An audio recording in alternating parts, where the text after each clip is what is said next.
Programme में आपको खुशामदीद कहते हैं। मैं असदुल्ला खान हूं। आज बानी पीटीआई इमरान खान की तोशाखाना 2 में जमानत मंजूर कर ली गई है और उन्हें रिहा करने का हुक्म दिया गया है।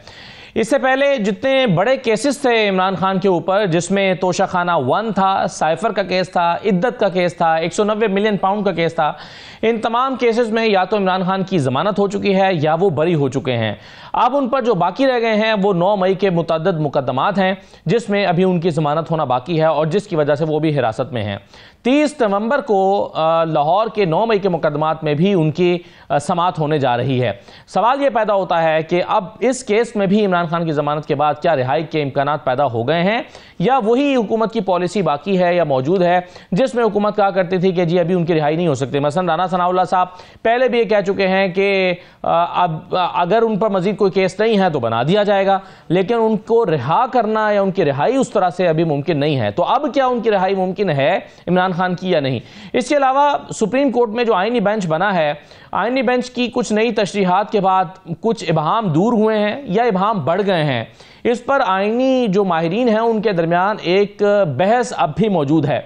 तो इन तमाम मामलात पर हम बात करेंगे। प्रोग्राम के पहले हिस्से में मेरे साथ बैरिस्टर साद रसूल साहब मौजूद हैं। बहुत शुक्रिया बैरिस्टर साहब, आपको खुशामदीद कहेंगे। हसन रजा पाशा साहब हमारे साथ मौजूद हैं। पाशा साहब बहुत शुक्रिया। और एहतजाज एहसन साहब हमें ज्वाइन करेंगे। बैरिस्टर साहब, क्या इमरान खान की रिहाई की राह हमवार हो रही है या अभी बहुत मुश्किलात बाकी हैं? देखिए, अगर आप ये कहें कि क्या जो मुकदमात इमरान खान साहब पे चल रहे हैं, क्या उनमें उनकी बेलें हो जाएंगी और उनको रिहा करने का हुक्म दे दिया जाएगा, तो मेरी नाक़िसी राय ये है कि ज़रूर दे दिया जाएगा। और अगर पहली अदालत नहीं भी देगी तो जब ये चीज़ें अपीलों के अंदर आएंगी, अगर कहीं से बेल रिफ्यूज़ भी हो जाती है, आपको याद है माजी में सुप्रीम कोर्ट तक ने इमरान खान साहब को बेल दी थी, तो हाई कोर्ट्स और सुप्रीम कोर्ट्स के अंदर से आप देखेंगे कि इन मुकदमात के अंदर जो एविडेंस दिखाई जा रही है उसकी बिना पे लगता तो ये है कि उनकी रिहाई होती जाएगी या रिहाई के हुक्म जारी कर दिए जाएंगे। क्या उन्हें रिहा कर दिया जाएगा? मेरा ख्याल है कि ये कानूनी सवाल कम और शायद एक सियासी सवाल ज़्यादा है, और जिसको मैं आंसर करने से कासिर हूँ। लेकिन कानूनी पर्सपेक्टिव के अंदर आपने देखा कि बज़ाहिर लगता ये है कि जैसे जैसे मुकदमात किसी हायर फोरम की तरफ जा रहे होते हैं या जैसे ही एविडेंस की अप्रेजल की थोड़ी सी बात हो रही होती है, तो प्रोसिक्यूशन और हुकूमत, और जो हुकूमत से मतलब इन्वेस्टिगेशन और प्रोसिक्यूशन जो है, वो अपना मुकदमा साबित करने के अंदर उस तरह कामयाब नज़र नहीं आती।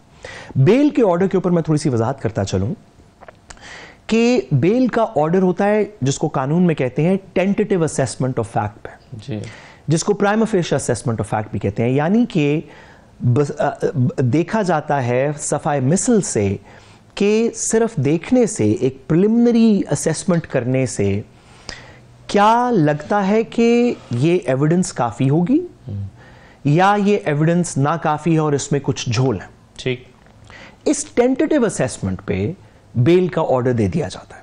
अच्छा, ये हो सकता है कि किसी शख्स को बेल दे दी जाए, कल को कन्विक्शन हो जाए, हो सकता है किसी की बेल ना दी जाए, कल को जब एविडेंस तफसीलन देखा जाए तो उसको रिहा कर दिया जाए। लेकिन इससे ये कम अज़ कम अखज़ ज़रूर किया जा सकता है कि हुकूमत जो कि कहती रही या इन्वेस्टिगेटिव एजेंसीज जो कि कहती रहीं कि हमारा सिक्का बंद केस है इसमें, कि एविडेंस में कोई झोल नहीं है, हमारे पास रसीदें हैं, तोशाखाना है, हम खुद कस्टोडियन है इस रिकॉर्ड के, ठीक, उनकी ये बात दुरुस्त साबित नहीं हुई। क्योंकि अगर वाकई सिक्का बंद एविडेंस होती तो टेंटेटिव असेसमेंट पे जज साहब इस नतीजे पे कैसे पहुंचते? सही है। और अगर आप ट्रायल कोर्ट के जज साहब को और अगर आप हाई कोर्ट के अंदर जज साहिबान को कन्विंस नहीं कर सके, ट्रायल कोर्ट के सामने आपने कर लिया, हाई कोर्ट के लेवल पे नहीं कर सके, और बाकी भी हम मुकदमात में देख रहे हैं कि जैसे ही हायर या सुप्रीम कोर्ट के अंदर मुकदमा जाता है, हाई कोर्ट में, सुप्रीम कोर्ट में, तो उसकी एविडेंस में कुछ झोल नजर आते हैं। तो ये अनफॉर्चुनेटली एक ट्रेंड नजर आता है जो कि हुकूमत की प्रोसिक्यूशन और इन्वेस्टिगेशन के ऊपर सवाल उठा। एक सवाल इसमें, एक बहस तो ये भी उठती रही है ना हसन रजा पाशा साहब, एक बहस तो ये भी इसमें उठती रही है कि ये तोशाखाना 1 के होते हुए तोशाखाना 2 लाया जा सकता है या नहीं, क्योंकि एक ही नौयत के 2 अलग अलग मुकदमात नहीं बनाए जा सकते। जी बिल्कुल, ये एक कानूनी बहस है और ये अपनी जगह पे पूरी तवानाई के साथ इसको आर्ग्यू भी किया जा सकता है और इसका बेनिफिट भी मुल्ज़म को मिल सकता है कि जब आप एक तोशाखाना का केस बना रहे हैं तो फिर उसमें 1, 2, 3 क्या बात हुई, उसमें एक ही बात होती है कि उसको यही चीज आप उस केस में भी ला सकते थे। फिर इस केस में जो दूसरी चीज है जो बड़ी इंपॉर्टेंट है वो ये है कि अगर ये आपने डिले के साथ किया तो फौजदारी कानून में डिले के साथ FIR दर्ज कराना या रेफरेंस बनाना, उसकी रीजनिंग आपको देनी पड़ेगी और प्लॉजिबल एक्सप्लेनेशन देनी पड़ेगी कि डिले किस वजह से है। और ultimately end of the day जो डिले का बेनिफिट है वो डिफेंस को जाता है, अक्यूज साइड को जाता है। तो ये बिल्कुल अपनी जगह पे एक बड़ी हकीकत है कि दोनों केसेस को अगर यकजा करके पहले ही कर लिया जाता तो वो ज्यादा बेहतर था। जब आपने उसको फेज वाइज किया तो ये वरना तो ये अब रास्ता मौजूद रहेगा ना कि तोशाखाना 2 के बाद वो तहाइफ की तो एक फहरिस्त है पाशा साहब, उसमें तो तोशाखाना फिर 3 भी आ सकता है, कोई और तोहफा लेकर तीसरा केस बन सकता है, फिर चौथा बन सकता है, पांचवा, तो अनलिमिटेड एक सिलसिला रहेगा। फिर इसमें एक और चीज बड़ी इंपॉर्टेंट है कि एक ही सेट ऑफ एविडेंस के अगर एक से जायद अक्यूज्ड पर्संस हैं और उनमें से किसी एक की बेल हो जाती है तो दूसरा जो है उसमें हमारी कानूनी इस्तिलाह में रूल ऑफ कंसिस्टेंसी कहते हैं कि जो दूसरा को अक्यूज्ड है और उसके खिलाफ भी सेम एविडेंस है तो उसको भी उसी के साथ देखा जाएगा और उसको ये बेनिफिट दिया जाएगा और एज ऑफ राइट फिर उसकी बेल हो जाती है। बुशरा बीबी साहबा की बेल इसी मुकदमे में हुई और उनके खिलाफ भी एविडेंस सेम थी, लिहाजा जो बानी PTI है उनको भी ये रिलीफ दिया गया। तो मैं समझता हूं कि ये एक कानूनी कदम उठाया, एक कानूनी एक तरीकाकार के तहत बेल हुई है। इसमें कोई एक्स्ट्रा ऑर्डिनरी रिलीफ या इस तरह की कोई बात अगर कोई करेगा तो वो कोई इतनी मुनासिब नहीं होगी। तो आपको इमरान खान की रिहाई के इम्कानात कुछ नजर आ रहे हैं अब पाशा साहब? जी केसेस तो तकरीबन खत्म हो गए हैं, 9 मई के हैं और 9 मई के अगर वो भी आपको यही बताता चलूं कि एक अक्रेंस की एक ही FIR हो सकती है। अब अगर एक मुल्ज़िम को आप 50 या 100 FIR में एक ही दिन में एक ही अक्रेंस पे आप नॉमिनेट कर जाते हैं तो वो फिर वो भी फौजदारी कानून में इसकी नफी की जाती है। एक अक्रेंस में एक ही FIR हो सकती है, जायद FIRs का भी बेनिफिट मुल्ज़िम को जाता है। तो रिहा करना, मिनिस्टर साहब ने जिस तरह फरमाया वो वाकई ही एक पॉलिटिकल है क्वेश्चन के रिहा किया जाता है या नहीं किया जाता, लेकिन जो 8 मुकदमात हैं इनको अलामती तौर पे या अदरवाइज भी इसमें बेल एप्लीकेशंस मूव करके बेल करवानी पड़ेगी। जब तक वो मौजूद हैं और किसी एक मुकदमे में भी अगर उनकी बेल नहीं हुई तो वो बाहर नहीं आ पाएंगे। 62 मुकदमे तो सिर्फ इस्लामाबाद के अंदर हैं, जो भी हालिया इंफॉर्मेशन हमारे पास आई है। वैसे साहब उसमें बताया गया कि ये मांगा गया था कि तफसीलात बताई जाए, तो 62 मुकदमे तो सिर्फ इस्लामाबाद में हैं। तो अब ये बेशतर एक ही है, तो अब इसमें जब 8 मुकदमात की समाअत होने जा रही है 30 नवंबर को, तो इसमें ये क्वेश्चन उठता है कि एक ही अक्रेंस पर एक से ज़्यादा FIR क्यों है? देखिए असद साहब, हम कुछ अरसे से कानून की ऊपर बात कर रहे हैं, ना सिर्फ कि अभी पिछले दिनों हालिया ही में हम 26वीं तरमीम पे भी बात कर रहे थे, अब इमरान खान साहब के केसेस पे बात कर रहे हैं। बज़ाहिरन लगता ये है कि इन तमाम चीज़ों के अंदर जब आप इसको एक इंडिपेंडेंट तरीके से देखें तो लगता यह है कि इन तमाम चीज़ों के अंदर जो कानूनी स्ट्रैटेजी थी उसमें बहुत से झोल रह गए। अभी पाशा साहब ने फरमाया, बिल्कुल दुरुस्त फरमाया, कि एक तो एक केस के अंदर एक अकरेंस के ऊपर एक से ज़्यादा मुकदमा नहीं बन सकता। अभी हम तोशाखाना की ज़रा पहले बात कर लें फिर दूसरी तरफ भी जाते हैं। इस प्रिंसिपल को रेस जुडिकाटा कहते हैं कि कानून ने एक चीज़ पहले ट्राई कर ली, आप उसी के ऊपर उसको रीट्रायल नहीं कर सकते, आप बार्ड हैं, एक अकरेंस पे एक चीज़ हो सकती है। लेकिन फिर भी किसी ने एडवाइस दिया कि आप अगर इसको मल्टीप्लिसिटी के अंदर 2, 3, 4 कर लें तो अच्छा होगा। ये बहस अब रेस जुडिकाटा की चलती रहेगी सुप्रीम कोर्ट तक जब तक इसकी पूरी अपीलें नहीं चलती, और ये हर दफ़ा जब ये बहस होगी तो रियासत और प्रोसिक्यूशन के खिलाफ होगी। ये डिफेंस के हक की बहस है, इमरान खान साहब के हक की बहस है। दूसरा, अभी बड़ा सिंपल प्रिंसिपल पाशा साहब ने जो बयान किया क्रिमिनल लॉ का, वो ये कि अगर एक शख्स के ऊपर एक इवेंट में एक FIR हुई है एक जगह पे, तो ये तो नहीं हो सकता कि उसी के ऊपर 10 और FIR हो जाएं। अच्छा, शायद हो सकता होता अगर हर एक में मुद्दई फर्क होता। हर एक में मुद्दई तो रियासत है। जो जिन FIRs की आप बात कर रहे हैं उसमें से तकरीबन हर एक में, खासतौर पे 9 मई वगैरह वाली के अंदर, मुद्दई तो रियासत है। ठीक, ये कहना या कल को डिफेंड करना बड़ा मुश्किल होगा। ज़रूर इसमें कोई कानूनी मसलहत होगी हुकूमत की कि रियासत ने ये कैसे सोचा कि मल्टीप्लिसिटी ऑफ क्रिमिनल प्रोसीडिंग्स एक कॉज ऑफ एक्शन के अंदर से निकल सकती हैं। और अगर वाकई ये बात है तो ना सिर्फ केस के खिलाफ आइन की शिक मौजूद है आर्टिकल 13 ऑनवर्ड्स, बल्कि सुप्रीम कोर्ट की इसके ऊपर बेतहाशा जजमेंट्स मौजूद हैं। लगता यह है कि जो भी कानूनी एडवाइस मिल रही थी इस जगह पे, और 26वीं तरमीम की ड्राफ्टिंग के अंदर भी अगले दिन आप और मैं इसी प्लेटफॉर्म पे बात भी कर रहे थे, वहां पे भी लगता है कि जो कानूनी एडवाइस मिल रही थी उसमें शायद कुछ सुकुम रह गए, जिसकी वजह से अब जबकि मुकदमात बन गए तो ट्रायल कोर्ट में तो चले फिर भी कुछ और नौयत की बहस हुई होगी। अब जबकि मुकदमात हाई कोर्ट्स में आ रहे हैं तो जितने भी मेजर कानूनी पॉइंट्स हैं, एविडेंस की हम बात नहीं करें, जितने भी कानूनी पॉइंट्स हैं, delay in FIR, miss trial, अभी पिछले दिनों नैब ने कहा कि मिस ट्रायल हुआ है, ये भी बात हो रही है मल्टीप्लिसिटी ऑफ FIRs की, रेस जुडिकाटा का प्रिंसिपल, जितने भी कानूनी पॉइंट्स हैं उन तमाम में बहस रियासत के खिलाफ हो रही है। वो इमरान खान साहब के हक में जा रहे हैं।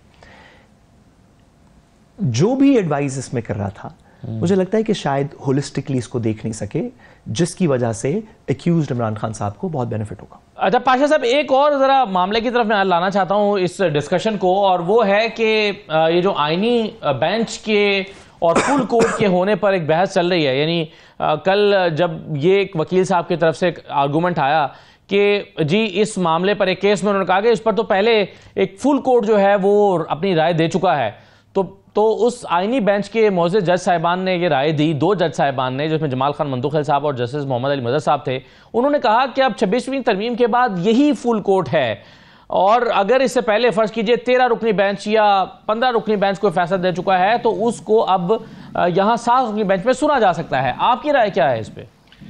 मैंने खान साहब पहले भी आपके प्रोग्राम में ये अर्ज किया था कि अब जो भी आईनी मैटर आना है वो कॉन्स्टिट्यूशनल बेंच ने ही सुनना है, और फुल कोर्ट वही होगी जितने कॉन्स्टिट्यूशनल जजेस होंगे उस बेंच का हिस्सा होंगे। और यकीनी तौर पे इन 2 मौजूद जज साहबान ने हेयरिंग के दौरान अपने जब ओपिनियन एंडोर्स किया तो वही बात दुरुस्त साबित हुई जो मैंने अर्ज की थी।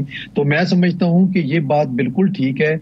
जब तक 26th अमेंडमेंट इस अंदाज में मौजूद है तो ये फुल कोर्ट वही होगी जो 7 मेंबर या जो जुडिशल कमीशन इनकी तादाद बढ़ाता है तो फिर वो फुल बेंच होगा। फर्ज कर लें जिस तरह अब मोहतरमा आयशा मलिक साहबा के हवाले से बात की गई कि आर्मी ट्रायल के हवाले से, आर्मी कोर्ट्स के ट्रायल के हवाले से, चूंकि वो पहले दे चुकी हैं अपना ओपिनियन, तो अब इस बेंच में वो नहीं बैठ सकती, तो 7 मेंबर्स बेंच रिक्वायरमेंट है।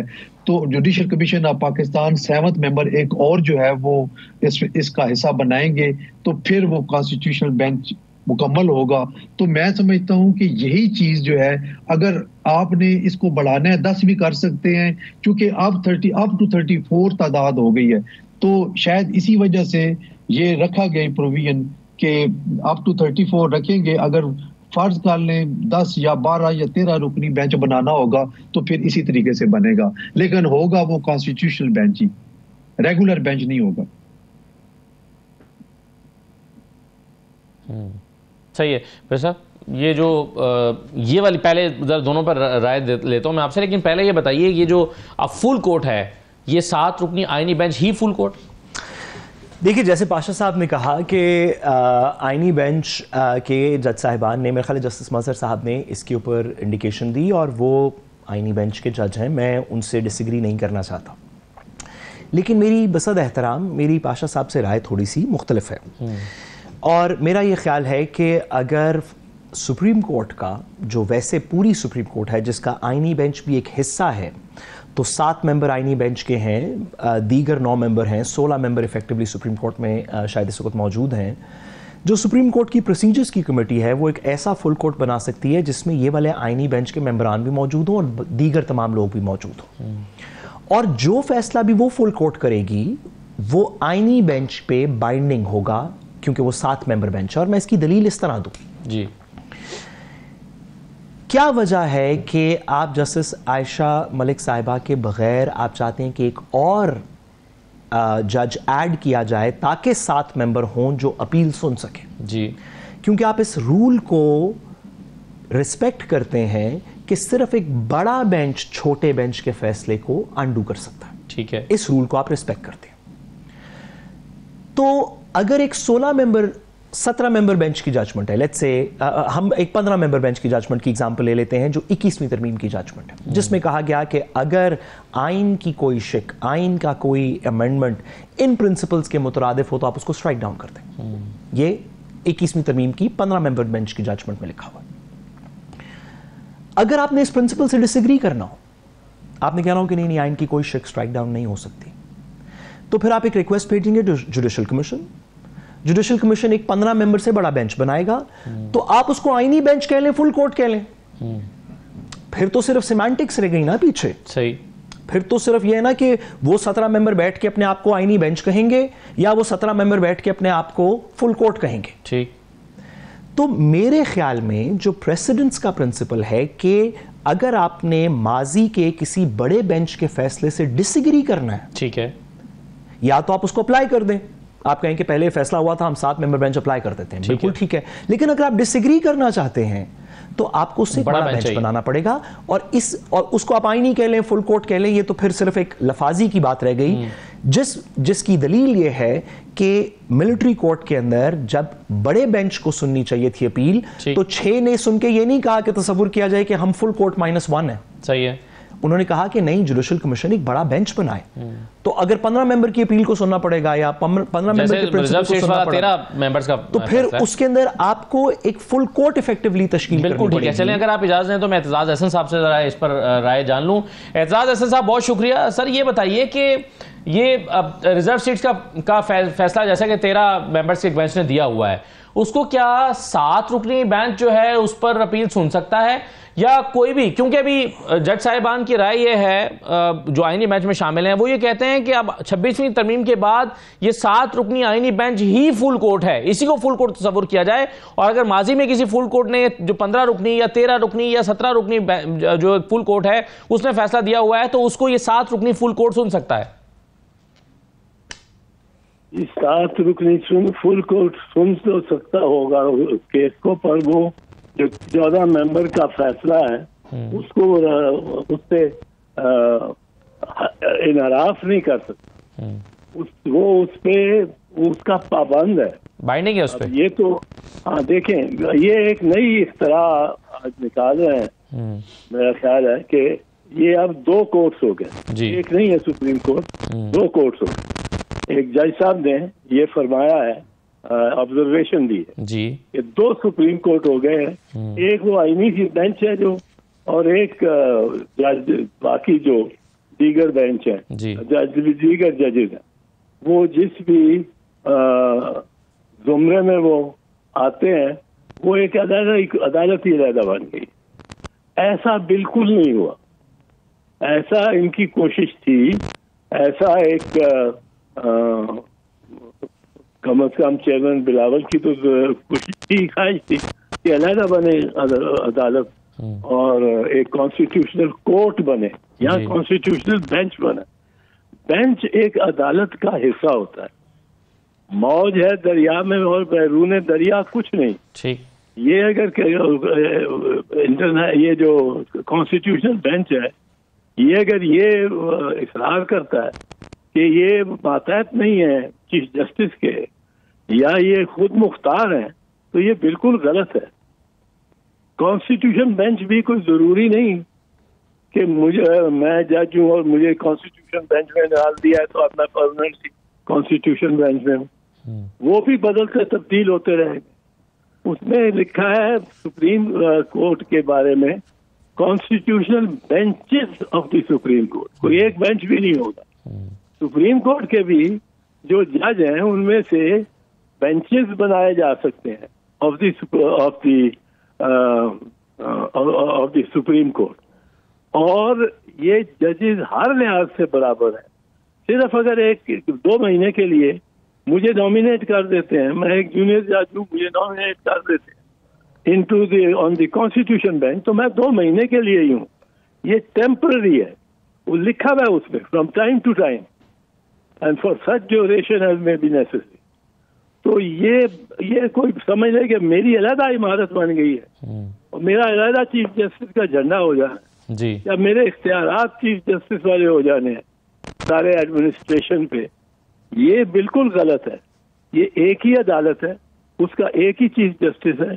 उस चीफ जस्टिस के साथ एक और उन्होंने मास्टर ऑफ द रोल समझने खड़ा कर दिया है, वो है जो आईनी बेंच का हेड है, और वो मातहत है चीफ जस्टिस के। अब वो उसके इख्तियारात कुछ एक्सक्लूसिव भी हैं, बिल्कुल एक्सक्लूसिव भी हैं, और वो अपने इख्तियार इस्तेमाल कर सकता है। सही है, लेकिन सर उसमें एजाज साहब आमतौर पे अब समझा तो ये जाता है ना, जो अहम आईनी केसेस हैं और अहम नौयत की केसेस हैं, या जिसका ज़्यादा इम्पैक्ट आता है अवाम पाकिस्तान पर, यानी एक तो है ना कि जी 2 फरीकैन के दरमियान मुकदमा है, अदालत उसको सुन रही है, सुप्रीम कोर्ट सुन रही है, लेकिन ये जो 184(3) के मुकदमात हैं या मुफाद आमा के मुकदमात हैं, ये जो आईनी बेंच के पास जाएंगे, उसका इम्पैक्ट लार्जली पूरे पाकिस्तान के ऊपर या अवाम के ऊपर आता है। तो वो इख्तियार जिस बेंच के पास है उसी को ज़्यादा पावरफुल समझा जाएगा? नहीं, वो ठीक है, ये इख्तियार उनके पास ज्यादा है कि उनके पास अहम तरीन मुकदमात आएंगे जी, और अहम तरीन मुकदमात पे जब वो फैसला करेंगे तो हो सकता है कि किसी और मतलब है 3 महीने बाद मैं आईनी बेंच में बैठा हूँ, 3 महीने बाद मैं उस पर हटा दिया जाता हूँ, किसी और को डाल दिया जाता। तो 5 मेंबर का आईनी बेंच बनेगा, एक ये 9 इन्होंने नामजद किए हैं, एक 4 का बनेगा या 3 का बनेगा।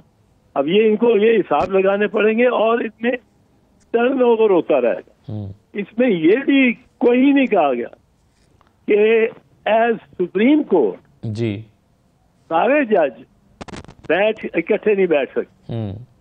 ये नहीं, ये भी नहीं कहा गया जी कि सारी कोर्ट को आप आईनी पे कोर्ट डिक्लेयर कर दो, ये नहीं है कोई। सही है। एक और भी इबाम जिस पर हम पहले डिस्कशन करते रहे हैं कि कौन सा मुकदमा आईनी अदालत के पास जाएगा और इसका फैसला कौन करेगा, उसमें कमेटी भी बन गई है, लेकिन ऐसे मुकदमा एतजाज साहब जो कि रेगुलर बेंच के पास जा रहे हैं, मसलन जस्टिस मंसूर साहब के 3 रुकनी बेंच के पास कुछ मुकदमा आए, वकला ने सवाल उठाया कि नहीं ये तो आईनी बेंच के पास जाने चाहिए, उन्होंने आगे रेफर कर दिया। कल 2 मुकदमा वापस भेजे गए और कहा गया कि हर मुकदमे को हमारे पास ना भेज दिया करें। यानी इसका मतलब तो ये हुआ कि आप फिर रेगुलर बेंच को यही इख्तियार दे रहे हैं कि वो चाहें तो उस मुकदमे को भी सुन लें जो आईनी है, यानी वो खुद सुन के फैसला करेंगे नहीं ये तो आईनी बेंच के पास नहीं जाना चाहिए। और अगर ऐसा नहीं है तो फिर तो हर मुकदमा पहले आईनी बेंच के पास जाएगा और वहां से राउट होकर आएगा कि कौन सा किसके पास जाना चाहिए। भाई साहब, मैं 5 साल से चिल्ला के कह रहा हूं कि जजों में दरार है, सुप्रीम कोर्ट के जजों में बहुत दरार है, बड़ी गहरी दरार है जी। इसका कुछ करो, इसको कोई संभालो, वरना यहाँ जो अब मैं ऐड करने लगा, वरना यहाँ हाथापाई भी होगी यूरिसडिक्शन के मामले पे। ये तो अब हम पता नहीं क्या क्या अजीब सीन देखेंगे और अल्लाह ना करे, बट इसमें कोई और है ही नहीं, तरीका ही नहीं है। जो ये 26वीं तरमीम ने कर दिया, 26वीं तरमीम ने सुप्रीम कोर्ट को अपसाइड डाउन कर दिया। अपसाइड डाउन क्या कि चीफ जस्टिस सीनियर मोस्ट जज है और चीफ जस्टिस है, और उसके मर्जी के बगैर हो रहे हैं फैसले भी और बेंचेस भी बन रहे हैं जी। और वो हो रहा है नया आईनी ढांचा एतजाज साहब बनाया इस तरह से गया है या बन इस तरह से गया ना, मसला ये है। बहुत शुक्रिया एतजाज एहसन साहब आपका, हसन रजा पाशा साहब आपका भी और बैरिस्टर साहब आपका भी बहुत शुक्रिया प्रोग्राम में शिरकत करने के लिए। एक ब्रेक लेते हैं, ब्रेक के बाद वापस आते हैं।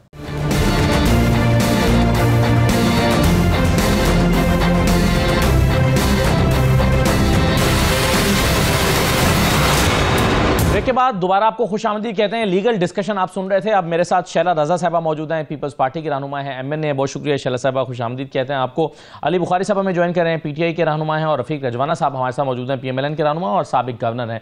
मैं शैला साहबा, तोशा खाना में 1 में भी बेल हो गई, 2 में भी बेल हो गई, साइफर में वैसे ही बरीयत हो गई, 190 मिलियन पाउंड इद्दत केस, ये फिर PTI सही कहती है पॉलिटिकली मोटिवेटेड केस थे, कोई ठहर नहीं सका अपने कदम पे ये कोई भी केस? अब देखिए, मुझे तो नहीं मालूम, लेकिन बहरहाल खुशी की बात यह है कि अगर ये गलत केसेस हैं तो उनको इंसाफ मिल रहा है।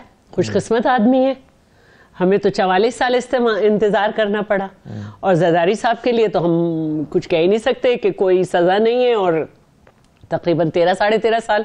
और खुद बानी PTI ने भी हाथ साफ किया, उन्हें खुद मालूम था इन केसेस में कुछ नहीं है, लेकिन उन्होंने भी उनको उठवाया और किसी को भी ना छोड़ा अपने दौर में। तो बहरहाल ही बड़ी खुशी की बात है कि उनके लिए अदालतें अच्छी हैं, गुड टू सी यू भी कहती रही और मुख्तलिफ उनको रिलीफ मिलते रहे। अदरवाइज नवाज शरीफ साहब के लिए तो ये हुआ कि सुने कहाँ से मुकदमा चला था, ये जो लेके पहुंचे थे इनके कागजात को, अदालत ने कहा इस पे तो पकौड़े बेचे जा सकते हैं, फिर खुद इन्हें बुलाया कि आइए कहाँ फिर रहे हैं, और फिर पनामा से अकामा करके उनको छुट्टी करा दी। नवाज शरीफ साहब के साथ भी जब उनको रिलीफ मिला तो कैसे मिला कि अदालत में पेश हुए बगैर उनको हिफाजती जमानत मिल गई? तो अनप्रेसिडेंटेड, कभी भी नहीं हुआ। मैं अभी उस पर आई नहीं थी, क्योंकि हम उस पर भी बात सबसे ज्यादा हम ही कर रहे थे कि कन्विक्टेड जो है उनको प्रोटेक्टेड बेल नहीं मिलती। तो बहरहाल जो तरीक़ेकार सियासत कर रहा मुल्क में और जिसकी हुकूमत रही सिवाय पाकिस्तान पीपल्स पार्टी के, उसने अपनी हुकूमत की बहती गंगा में हाथ इसी तरह धोए कि अपने मुखालिफिन को। मगर ये जवाब तो नहीं हो सकता ना शैला साहब कि हमारे साथ गलत हुआ था, मैं ये कह रही हूँ, गलत हुआ था, जरदारी साहब के साथ गलत हुआ था, तो बस ठीक है फिर ये मैं नहीं कह रही, मतलब मैं ये कह रही हूँ कि मुल्क में एक तरीक़ेकार रहा है, और मैं तो गवर्नमेंट नहीं हूँ, ना मेरी पार्टी गवर्नमेंट है, और न सिर्फ नहीं, इत्तेहादी अगर होते तो हम कैबिनेट में होते हैं, हम सपोर्टर हैं, एलाई नहीं है, हर बिल को आप वोट करते हैं, एलाई नहीं है, सपोर्टर हैं हम, कैबिनेट का पार्ट नहीं है, हमारी सिंध में गवर्नमेंट है। तो बात यह है कि जो इन पे मुकदमे हैं वो पाकिस्तान पीपल्स पार्टी ने तो बनाए नहीं है।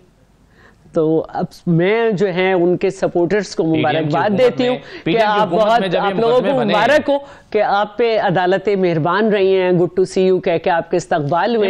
मैंने वो अदालत देखी। आप कह रहे हैं हमने मुकदमे नहीं बनाया, आप तो PDM की हुकूमत में तो आप थे ना, वहीं पर तो तभी मुकदमा हुकूमत PDM की थी, हम PDM में नहीं थे। थोड़ी थोड़ी हिस्ट्री सही करें। PDM की, जिसको PDM की हुकूमत कहते हैं, उस हुकूमत का तो आप वजीर दाखिला जरूर थे, चेयरमैन, लेकिन हम PDM का पार्ट नहीं थे। एक मैं आपको बात बताऊं, हुकूमत का तो हिस्सा थे ना जी, कैबिनेट में तो थे। हाँ, लेकिन हम ये फैसला हमारा इस तरह से नहीं था, और पंजाब में सारे मुकदमे चल रहे हैं या इस्लामाबाद में चल रहे हैं। मैंने वो अदालत देखी है नबी शेर जोनेजो की।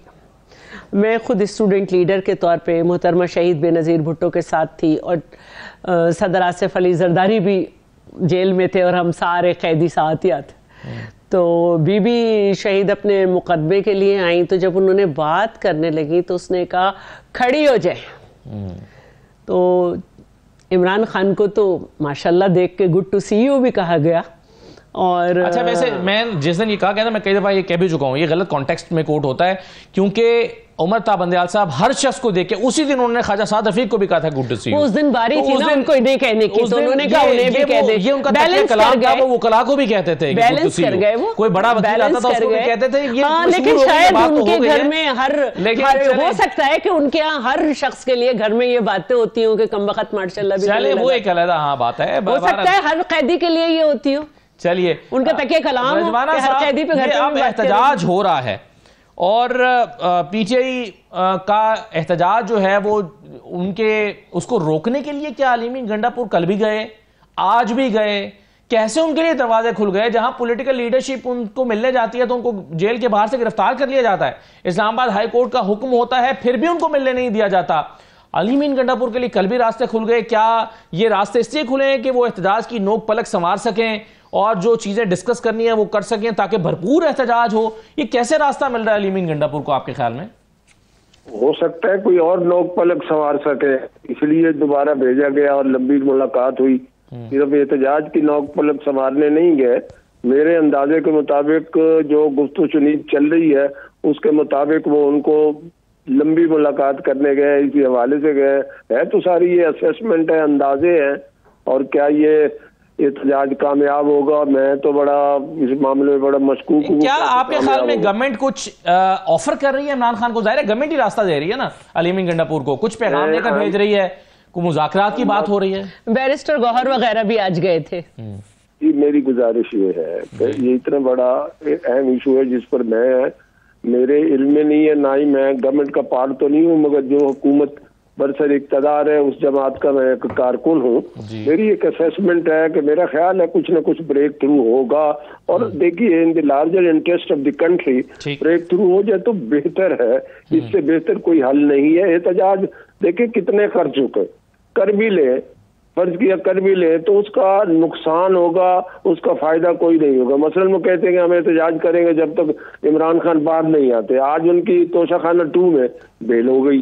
तो तरीकाकार तो यही है कानून का कि आप अदालतों में जाएं, आपके खिलाफ केसेस हैं, आप दबाव किस तरह देते हैं। तो हुकूमत अगर निपटना चाहेगी, अगर खुदा न खासा ये एहतजाज करते हैं तो हुकूमत अपना जो है और कानून अपना रास्ता लेगा। मगर क्या इसमें क्या खोया और क्या पाया? जितने एहतजाज हुए, जब से अदम एतमाद हुआ और आज तक असम्बलियाँ तोड़वा दी और पता नहीं क्या कुछ किया, उस तारीख में जाने की जरूरत नहीं है, बड़ी माजी करीब की बात है।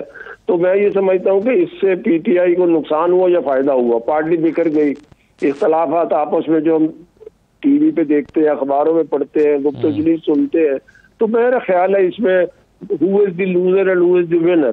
पाकिस्तान इज द लूजर मेरी नजर में। इस तरह से नहीं होगा। हुकूमत चल रही है, आपको नहीं कबूल तो बैठ के पार्लियामेंट के अंदर रोल ऑफ अपोजिशन आप अदा करें। आप बाहर सड़कों में जाएं, पार्लियामेंट में भी बैठे, मगर हमने आमा को हाथ में मत लें इस तरह से। मगर जमाना साहब आप देखें ना, मुतालबा उनका यह है कि जो मैंडेट है, जैसे उनको शिकायत है तो उस पर ट्राइब्यूनल्स को काम करने दिया जाए, लेकिन ट्राइब्यूनल्स के रास्ते में कई रुकावटें आई। फिर वो असीरान वो कहते हैं कि जिनका ट्रायल नहीं हो रहा उनका ट्रायल होना चाहिए। आप तो लॉ के एक्सपर्ट भी हैं, आप तो इसको तस्दीक करेंगे ना कि लॉ ट्रायल के बगैर? जी, इसमें कोई दो राय नहीं है, मगर अगर उनको इंसाफ नहीं मिल रहा और ट्राइब्यूनल काम नहीं कर रहे तो उसके हायर फोरम है, एपलेट फोरम है, या उससे नीचे हाई कोर्ट है, जाए रिट पिटीशन करें या उनके ऑर्डर्स को चैलेंज करें या उनको एक्सपीडाइट कराएं। हो सकती है, क्यों नहीं हो सकती है? इसमें हुकूमत का क्या कसूर है? Tribunals are not working under the control of the government. सही है, बिल्कुल ठीक है। अली बुखारी साहब, मैं ये जो एहतजाज आप कर रहे हैं, अब रास्ते बंद होना शुरू हो गए हैं, मैं आपके सामने कुछ फैक्ट्स रखना चाहता हूं एक रिपोर्ट में से, जरा फिर इसका जवाब दीजिएगा, जिम्मेदार है कौन? पिछले 5 माह में पीटीआई ने एहतजाज और जलसे रोकने पर, पीटीआई का जो एहतजाज और जलसे थे उसको रोकने पर, एक रिपोर्ट के मुताबिक आज जो डॉन में छपी है, 1.1 अरब के अखराजात किए गए हैं। इस रिपोर्ट के मुताबिक गुज़श्ता 5 माह में इस्लामाबाद में पीटीआई के जलसे और एहतजाज को रोकने पर हुकूमत की जानिब से 1.1 अरब खर्च किए गए। इस्लामाबाद में पीटीआई के एहतजाज जलसों के तनाजुर में इस्लामाबाद पुलिस, सूबाई पुलिस एहलकार और दीगर फोर्सेस जुलाई में 2 रोज, अगस्त और सितंबर में 30 रोज, अक्टूबर में 6 रोज, जबकि नवंबर में 2 दिन ड्यूटी पर रहीं। पीटीआई के एहतजाज और जलसों के दौरान सड़कें ब्लॉक करने के लिए 1641 कंटेनर्स लगाए गए, जिनके मालिकान को 24.8 करोड़ की अदायगियां हुई। पुलिस और दीगर कानून नाफिज करने वाले इदारों के एहलकारों की आमद और रफ्त के लिए किराए पर ली गई गाड़ियों और उनके फ्यूल की मद में 87 करोड़ रुपए खर्च हुए। ड्यूटी सर अंजाम देने वाले पुलिस और दीगर कानून नाफिज करने वाले इदारों के खाने की मद में 32 करोड़ रुपए खर्च किए गए। गुज़श्ता 5 माह के दौरान पीटीआई मुजाहिरीन ने सेफ सिटी अथॉरिटी इस्लामाबाद के 221 कैमरे, जिनकी मालियत 15 करोड़ से ज्यादा बनती है, उसको नुकसान पहुंचाया। 5 माह में मुजाहिरीन ने इस्लामाबाद में 21 गाड़ियों को नुकसान पहुंचाया। इस अरसे में 1 पुलिस एहलकार की शहादत भी हुई, जबकि 42 एहलकार जख्मी भी हुए। पीटीआई के 24 नवंबर के एहतजाज के लिए इस्लामाबाद पुलिस ने एफसी और रेंजर्स के साथ पंजाब पुलिस और सिंध पुलिस से 22,000 एहलकार मांगे हैं। इसके अलावा 1200 कंटेनर्स का इंतजाम भी किया जा रहा है। ये इस रिपोर्ट के मुताबिक ताज़ा तरीन आदादोशुमार भी शेयर किए गए हैं। बुखारी साहब, ये जो 1 अरब उससे जायद रुपए जाया हो गए कौमी खजाने के, इसका जिम्मेदार कौन है? बिस्मिल्लाहिर्रहमानिर्रहीम। बहुत शुक्रिया, आपने मुझे प्रोग्राम में मदू किया जी। थैंक यू वेरी मच, आपने मुझे मदू किया प्रोग्राम में जी। देखिए जी, इसकी जिम्मेदारी खालिस्तान हुकूमत पे आती है, और जो ये आपने करोड़ों गिनाए, मैं आपको अरबों गिना देता हूँ। कहीं पर 42 अरब और कहीं पर 72 अरब रुपया लगा है जो ईसीपी ने पाकिस्तान के इलेक्शन कराए हैं, और 25 करोड़ अवाम के मैंडेट को उन्होंने फेंक दिया उठा के एक पानी नदी की टोकरी के अंदर। वो 72 अरब रुपया जाया हुआ, नहीं तो एक निब्बो पेन से ही कर देते, जाली हुकूमत बिठा देते ला के। नंबर 1। नंबर 2 चीज, 38 करोड़ रुपया लगा है, 38 करोड़ रुपया लगा है जो आपका EMS सिस्टम खरीदा गया था ECP ने एज पर लॉ, 38 करोड़ रुपया जो आज तक किसी कोर्ट में ये पेश भी नहीं कर सके। सो ये हुकूमत को ये बात मत बताएं, उनको तो उन्होंने तो पैसे जाया करने में उन्होंने तो अपने जागीर समझी है, माजरत के साथ और निहायत अदब के साथ उन्होंने तो जागीर समझी है कि जैसे मर्जी लुटा दें। वो एक एक फेरे जो है सरकारी खजाने से, जो अभी आपके वजीर आजम, सो कॉल्ड वजीर आजम साहब जब अमेरिका दौरे पे गए, जिस होटल में रहे, जरा उसका बिल देख लें क्या है, पर नाइट कितने $1000 है, चेक कर लें जरा। और अब तीसरी चीज ये है कि एक निब ऑफ पेन, एक पेपर कलम से एक DC इस्लामाबाद NOC अगर इशू करता तो ₹1 का खर्चा होता, ₹1 की टाइपिंग होती और आराम से हमारा एहतजाज भी रिकॉर्ड हो जाता। जब हम जलसे का NOC मांगते हैं तो ये शहर से 35 किलोमीटर बाहर देते हैं। जब हम इन्हें कहते हैं, हम प्रेस क्लब के सामने जो जगह बनी हुई है वहां पर जब हम कहते हैं हम एहतजाज करते हैं, एक गड्ढे खो देते हैं। यार हम पाकिस्तानी शहरी हैं, मुझे पाकिस्तान का कॉन्स्टिट्यूशन आर्टिकल 15-16 इजाजत देता है कि मैं प्रोटेस्ट करूं। प्रोटेस्ट करते हैं तो ये जो कानून कहते हैं रास्ता बनाता है, कानून रास्ता नहीं बना रहा। कानून जब बेल देता है जज, कानून के मुताबिक देता है, तो हम बाहर निकलते हैं तो नया पर्चा उठा के जाली FIR के अंदर, पोलिटिकली मोटिवेटेड FIR के अंदर उठा के हमें फिर जेल में रख दिया जाता है। मुझे बता दें 9.5 महीने बीबी जो है उनको अपने जेल में रखा, फर्स्ट लेडी को 15 केसेस बनाए, 13 में वो बरी हो चुकी हैं, 2 में वो बेल में। कौन जिम्मेदार है इनका कौन जिम्मेदार है? मुझे जरा ये बता दें। ये जाली और झूठे और फर्जी केस, आपने 6 केस तो हमारे पे बना दिए। अभी वैसे शैला साहब अपनी लीडरशिप के साथ होने वाले आपके दौरे हुकूमत में रवा रखे जाने वाले सलूक का भी तफसीलात बता रही थी कि हमारे साथ क्या होता रहा PTI के जमाने में। लेकिन चलिए इस बात से हट के शैला साहब, ये जो आप इस पॉलिसी से इत्तफाक करती हैं, मैं बुखारी साहब आता हूँ वापस, लेकिन क्या इससे आप शैला साहब इत्तफाक करती हैं कि अरबों रुपए खर्च कर देने चाहिए किसी के एहतजाज को रोकने के लिए? PTI के ज़माने में आपने लॉन्ग मार्च किए, PMLN ने भी लॉन्ग मार्च किए, मौलाना फजल रहमान साहब ने भी इस्लामाबाद में आके धरना दिया, आते थे, होता था और फिर चले जाते थे। तो ये तो अभी भी हो सकता है। अच्छा, एक खर्चा और गिना दूँ। 2018 में जो सिस्टम बिठा के इनको जिताया गया, थर्ड ऑप्शन के तौर पे मुल्क पे थोपा गया, और खुद इनके वजीर खजाना ने कहा कि हमने 75% कर्जे में इजाफा किया, और इसके अलावा जो है जो जहांगीर तरीन बेचारे के खर्च करा करा के जहाज उठा उठा के लोटे उठाए गए, उसके भी खर्च का हिसाब निकाल लें। और जो 75% कर्ज में इजाफा इनके खुद फाइनेंस मिनिस्टर ने कहा, फिर वो जो रोजाना 55 रुपए किलोमीटर के हिसाब से आना जाना करते थे, वो भी कुछ खर्चा निकाल लीजिएगा। और फिर पेशावर मेट्रो पे जो खर्च हुआ, ये तो एक अलग बात है। अब मैं आ जाती हूँ इस पर कि देखिए ट्रैक रिकॉर्ड का मसला है। जब इनकी हुकूमत थी, और बल्कि मैं ये कहना चाहिए कि जब नून लीग की हुकूमत थी और उन्हें धरना दिया तो इनके लीडरान की बड़ी ज़बरदस्त आवाज़ आई कि ओ भाई PTV पे हमला कर दिया है, और जनाब अभी वो प्राइम मिनिस्टर हाउस की तरफ जा रहे हैं और उधर जा रहे हैं। फिर good to see you Ali का जो हम ख्याल लोग थे उनके जमाने में दरख्त जलाए गए और कहा शायद पैगाम नहीं पहुंचा। तो उससे पहले जो इनका धरना था उसमें कब्रें खोदी गई, सब कुछ हुआ, और फिर 9 मई भी हुआ। सही है, मुझे ठीक है। तो अब मुझे एक बात बताएं, अभी भी जो ये आए थे, तो क्या शहादत नहीं हुई हमीद जो सिपाही थे उनकी? क्या इन्होंने लोगों को मार पिटाई नहीं की? तो बात वही है कि ब्रेक ले लूं मैं, ब्रेक के बाद वापस आते हैं जी।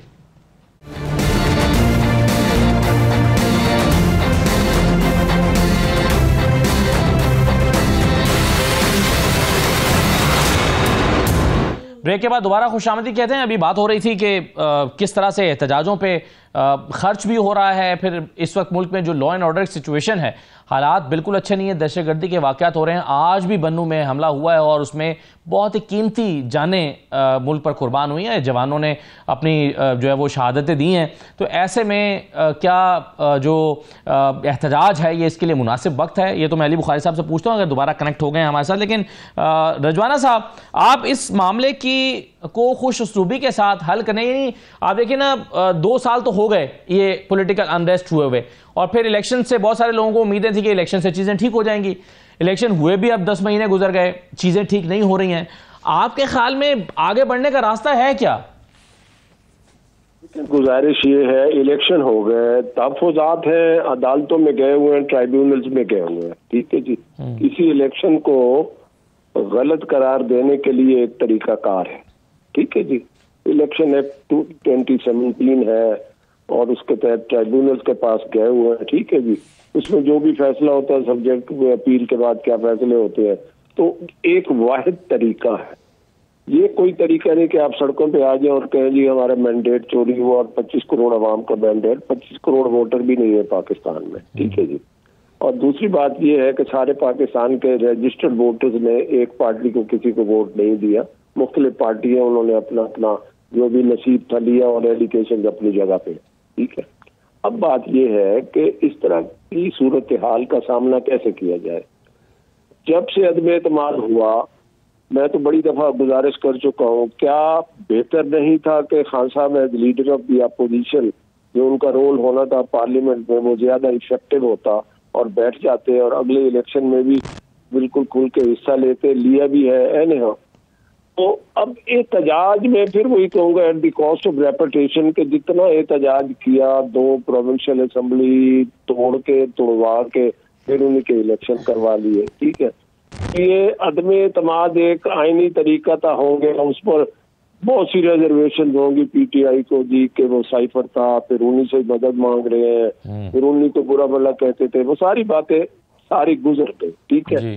तो अगर उसको अमन से चलाते, एहतजाज इलेक्शन की हद तक रिजर्वेशन जो इनकी है पार्लियामेंट में भी उठाते, आप एहतजाज भी करें, आपका बुनियादी हक है, उस पर कोई आपको नहीं रोक सकता जी। अब बात ये है कि अभी आप कह रहे थे कोई दरमियानी रास्ता या कोई ऐसी बात ये है, क्या ये पाकिस्तान सिर्फ पीटीआई के मुतालबात मनवाने के लिए बना है? या ये पाकिस्तान जो है सर मुतालबा किसी का हो, मुतालबा सही है या गलत है ये इंपॉर्टेंट नहीं है सर, कि मुतालबा ठीक है या गलत है? नहीं, बात ये है मुतालबात है। अब मुतालबा है कि जी हमारा मैंडेट वापस किया जाए, ठीक है। उस मैंडेट को कोई अदालत, कोई जगह, किसी डिटर्मिनेशन होगी कानून और आइन के मुताबिक। अच्छा, नंबर 1 मैंडेट ये नहीं होगा कि सारी पार्लियामेंट का मैंडेट आ जाएगा, उसी हद तक हुआ जहाँ जिस कॉन्स्टिट्यूएंसी की इलेक्शन पिटीशन की, ठीक है जी, उसका मैंडेट कितना होगा कितना नहीं, वो दैट इज अनदर थिंग। सही है। अब बात ये है कि कहना हमारा मैंडेट वापस कर। शहरा साहब, ये ट्राइब्यूनल्स के हवाले से भी तो मगर ये मामला है ना कि ट्राइब्यूनल्स काम कर नहीं पा रहे। अभी जो फैफन की रिपोर्ट आई है 83% ट्राइब्यूनल्स अभी तक उन्होंने जो दरखास्तें हैं वो निपटा ही नहीं सके वक्त गुजरने के बावजूद। अच्छा, मैं थोड़ी सी एक बात करूंगी। देखिए, कल एपिक्स कमेटी की मीटिंग हुई थी जी, और उसमें सबसे पहले लॉ एंड ऑर्डर पे बात हुई थी, और जो बात बाहर आई है उसमें बलूचिस्तान और केपी के दोनों वज़राए आला ने इंतहाई तशवीश का इजहार किया था। तो होना तो चाहिए कि हमारे टॉपिक 12 नौजवान हमारे शहीद हुए, हमारा टॉपिक तो इस वक्त लॉ एंड ऑर्डर होना चाहिए। मैं तो समझती हूँ कि इस वक्त इन कैमरा सेशन बुलाया जाए और जो भी नेशनल एक्शन प्लान है उसको मजीद उसकी बात की जाए कि उसको किस तरह से मजीद टारगेटेड किया जाए, क्योंकि एक ऐसे वक्त में कि एक 18 साल का हमारा फौजी बच्चा जो है, जिसकी माँ ने कितने अरमान से भेजा होगा, मस्जिद गया है तो उसने शहीद किस तरह हुआ है वो कि वहाँ पे अटैक हो गया था। तो बजाय इसके कि अपने सूबे पे तवज्जो दें, वहाँ की भी पुलिस को सिविल में लाते, उनका एमुनेशन भी उठा के लाते हैं और वफाक पे हमला करते हैं।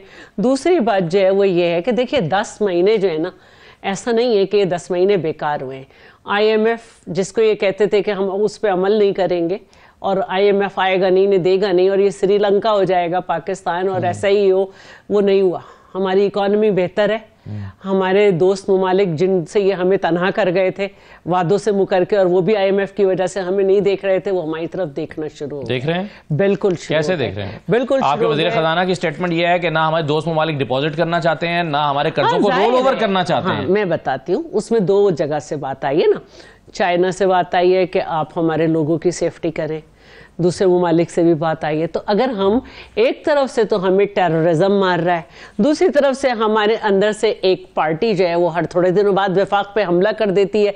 मैं सिर्फ ये कहना चाहती हूँ, आप मैंडेट तस्लीम कर चुके हैं, आप असेंबली में हैं, आप हर कॉन्स्टिट्यूशनल पोस्ट पे आपने इंतखाब लड़ाए, चाहे सदर हो, स्पीकर हो, डिप्टी स्पीकर हो, वजीर आजम हो, आप स्टैंडिंग कमेटीज हेड कर रहे हैं, आप 18वीं तरमीम में जाते रहे मौलाना के पास, आप पार्लिमानी कमेटी में थे, थे। उसके बाद चीफ जस्टिस की कमेटी में आप थे, लेकिन आपको सलमान अकरम राजा ने मना कर दिया।